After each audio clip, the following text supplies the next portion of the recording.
Hello everyone, this is Alfonso the Trader. Today I'm going to show you how I made my trees for the photo shoots that I've shown in the past.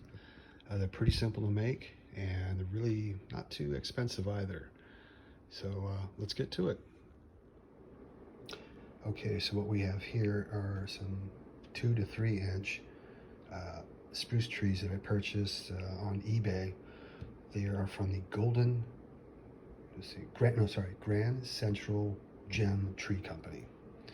They have a very archaic website. You know, you still have to fax in your order kind of a thing. I'm not sure if they're still around or what, but they were relatively inexpensive. I believe a set of these would have cost $20, but you got like 25 of them. They have 4 to 5 inch trees, things like that. Other trees you may find, pardon my hand, trees like this. Now they will not have the wooden trunks on it, but those little really inexpensive, looks like they have some very fine flock glued onto them. That'll work too. Get yourself a big bag of those. And I'll show you how I made the trunks next. Okay, so in making the trunks, I got some of this, I think it's 1/4 inch balsa wood. And then I just whittled it down to the size that I wanted. Like so, just using a box opener, easiest way to go. And with that balsa wood, I'll just slice right through it, so be careful, you might cut yourself. And I'll show you how I made the bark next. So how I made the bark is really simple. I just took a couple of different size saw blades that I had laying around, and you just drag it across. It's real simple to do. I start off with the coarser one first, and then go with the finer one. This is still a pretty coarse hobby knife, or hobby saw, I should say. And then you'll, wow, that focused really good. You'll get all those little fibers.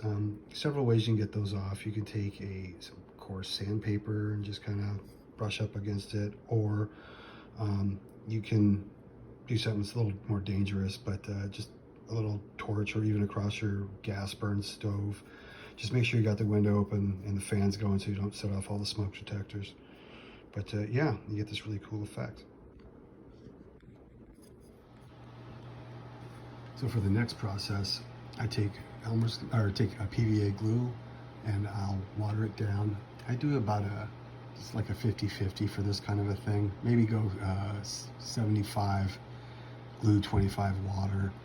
Since it's balsa wood, this stuff will just absorb it up, and it'll create a kind of like a coating, a shell for it, and it will not hide all the detail you just put on it as well. So just apply it with a simple ratty old brush you got sitting around, and then allow those to dry, and then you'll start painting them up.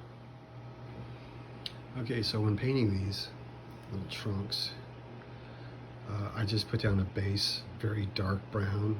If you don't have a dark enough brown, just go brown black, mix it up, throw it on there. And I just use some craft paints. If you have leftover interior paint, use that. I mean, just stay on the cheap end. You're not going to paint this with Vallejo, for crying out loud. And as far as dry brushing, I'll just throw in some gray, or I'll just use a gray and just heavy dry brush, and so that makes that all that pop out. Then what I'll do is, when those are all dried, I'll insert a pin down at the bottom, and that's what I'm going to use to like plant my trees around Wargaming. Now when you get these trees, usually they come with like that paper or tape wrap bottom, and then what I've done is drilled a hole about the same size. Now you don't want to focus. All right, there you go. And oh, hey, look, that's working. Just glue that in with some good wood glue or PVA glue, whatever you got. And that's basically your trees. And after you do about 20 or 30, you'll have a good little forest.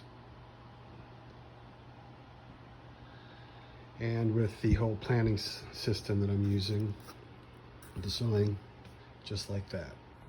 And I'll take foam, and I'm going to use that as the base. I'll put fabric on top of it, anything cheap, like some kind of a green felt of some kind. Just use that, and I'll put some photos at the end to show you how I do that, make the forest look more real. Here's some foam that I've laid out. I'll be shaping those with a knife. This here is the felt that I was talking about. Lay that over, make the contours.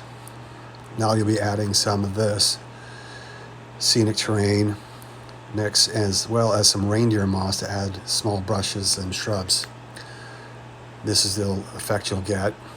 Then you'll start planting the trees down, like so. The trees with the pins will stick into the foam, and you'll achieve this kind of a look. It'll be a much more natural look. You can put these on hills and such. All right, good luck on all your future projects.